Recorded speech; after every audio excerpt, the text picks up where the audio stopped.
The mark of the beast is one of the most well-known and debated topics in Christian eschatology, found in the book of Revelation.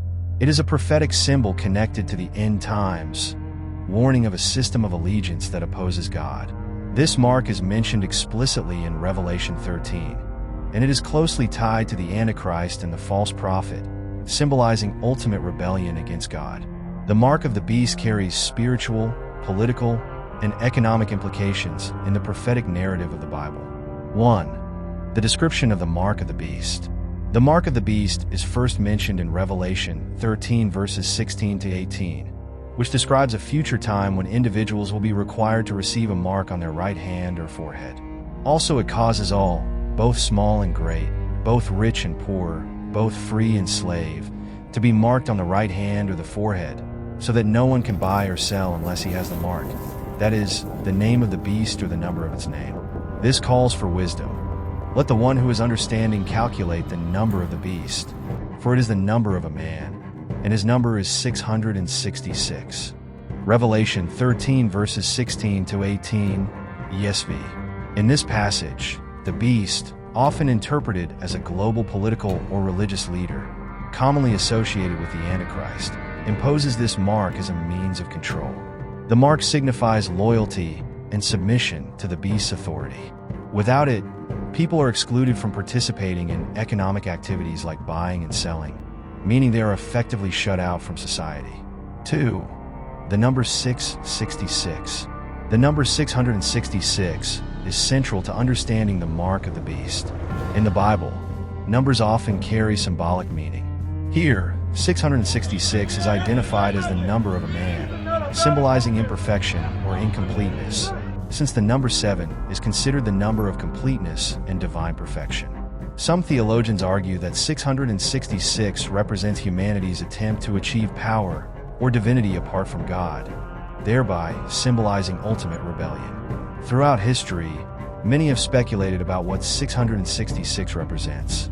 Some believe it refers to specific individuals, such as Roman Emperor Nero, while others suggest it symbolizes broader systems of political or economic control. The identity of the beast and the meaning of the number have been debated, but the key message is the opposition to God and Christ. 3. Economic control and global governance. The mark of the beast involves not only spiritual allegiance, but also economic control. Revelation 13 verse 17 notes that without the mark, people will not be able to buy or sell, implying a form of global economic governance where participation in the economy requires submission to the beast's authority. This could suggest a system where compliance with the beast is mandatory for survival in a highly controlled global society. The integration of the mark into economic activity also highlights the deep level of coercion and control. This forced allegiance underscores the severe consequences for those who choose to resist the system. Christians who refuse the mark out of faithfulness to God will be marginalized, persecuted, and potentially face death. 4. The spiritual consequences of the mark. The mark of the beast is not merely about economics or politics. It has eternal spiritual consequences. Those who receive the mark are showing their allegiance to the beast, which results in their separation from God. Revelation 14 verses 9 to 11 warns of the punishment for those who accept the mark. If anyone worships the beast and its image and receives a mark on his forehead or on his hand, he also will drink the wine of God's wrath, poured full strength into the cup of his anger, and he will be tormented with fire and sulfur in the presence of the holy angels and in the presence of the Lamb. And the smoke of their torment goes up forever and ever, and they have no rest, day or night. These worshippers of the beast and its image, and whoever receives the mark of its name. Revelation 14 verses 9 to 11, ESV. This passage emphasizes the eternal consequences for those who align themselves with the beast.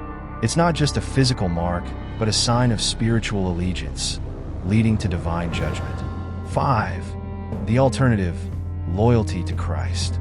In contrast to those who take the mark of the beast, Revelation also speaks of those who remain loyal to God. These are individuals who refuse to participate in the beast system and are often persecuted for their faith. Revelation 20 verse 4 provides hope for those who resist. Then I saw thrones, and seated on them were those to whom the authority to judge was committed. Also, I saw the souls of those who had been beheaded for the testimony of Jesus and for the word of God, and those who had not worshipped the beast or its image, and had not received its mark on their foreheads or their hands. They came to life and reigned with Christ for 1,000 years. Revelation 20 verse 4, ESV. This verse shows that those who refuse the mark and remain faithful to Christ will be rewarded in eternity, reigning with Christ in his millennial kingdom. Conclusion. The mark of the beast represents a pivotal moment of decision in the biblical end times narrative, symbolizing ultimate allegiance either to God or to the forces of evil. It is a mark of control, both spiritual and economic, and signifies a direct opposition to God. For those who receive the mark, the consequences are eternal separation from God. However, for those who remain faithful and resist, there is the promise of reigning with Christ in his kingdom. The mark of the beast is not just a symbol of worldly control, but a sign of the cosmic battle between good and evil, with eternal stakes.